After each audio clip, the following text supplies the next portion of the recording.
আল্লাহ কিয়ামতের ওই আযাবের ভয়ঙ্করের হুঙ্কারের কথা উল্লেখ করে বলে, এমন বাঁশির আওয়াজ বাজবে, বাড়তে বাড়তে মানুষের কান নষ্ট হবে, অসুস্থ মানুষ বেহুশ হয়ে যাবে, গর্ভধারিণী মা বাচ্চাটা প্রসব হবে, মা অনুভব করতে পারবে না।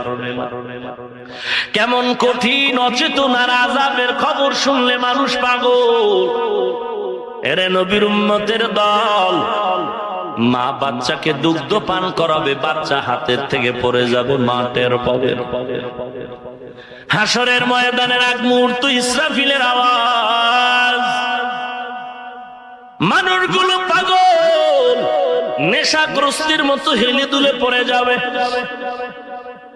বলা হবে, কি ব্যাপার, তোরা কি নেশা পান করেছো? জবাব আসবে, অমা হুম বিসুকারা, কেউ নেশা পান করে না। তো এমন কেন নেশাগ্রস্তের মতো, পাগলের মতো, মাতালের মতো পড়ে যাও? আল্লাহ জবাব দিবেন, ওয়ালাকিন্না আযাবাল্লাহি শাদীদ, আল্লাহর আযাব বড় ভয়ঙ্কর।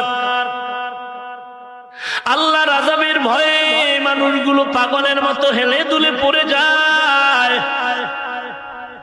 মায়ার নবী যখন জাহান্নামের আযাবের বয়ান করতেন, সাহাবায়ে কেরাম বেকরার হয়ে যেতেন।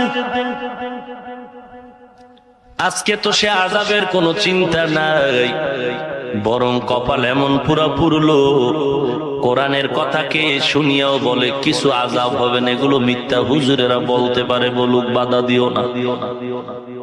অথচ এক জাররা পরিমাণ গুনাহ নিয়ে যদি কবরে যাও, ওরে যুবক, ও বৃদ্ধ বাবাজি, ও পর্দার আড়ালের মা, ও ব্যবসায়ী ভাই, ও দোকানওয়ালা, ও চাকরিজীবী ভাই, মরণের গ্যারান্টি আছে, হায়াতের গ্যারান্টি আছে।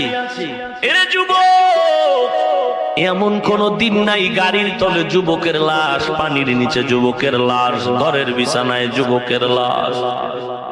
হেলায় খেলায় যৌবনটারে কাটাইলি মোবাইলের গজব, চোখ নষ্ট করে ফেললি, তোর হাত শেষ, তোর ব্রেন শেষ, লেখাপড়াও শেষ করলি, তোর জীবন যৌবনটারেও ধ্বংস করে ফেললি। তোর চেহারার মধ্যে কোনো নূর নাই, তাকাইলে কোনো মায়া আসে না রে যুবক। এই মোবাইল নামের গজব দিয়ে তোর সব ধ্বংস করে ফেললি।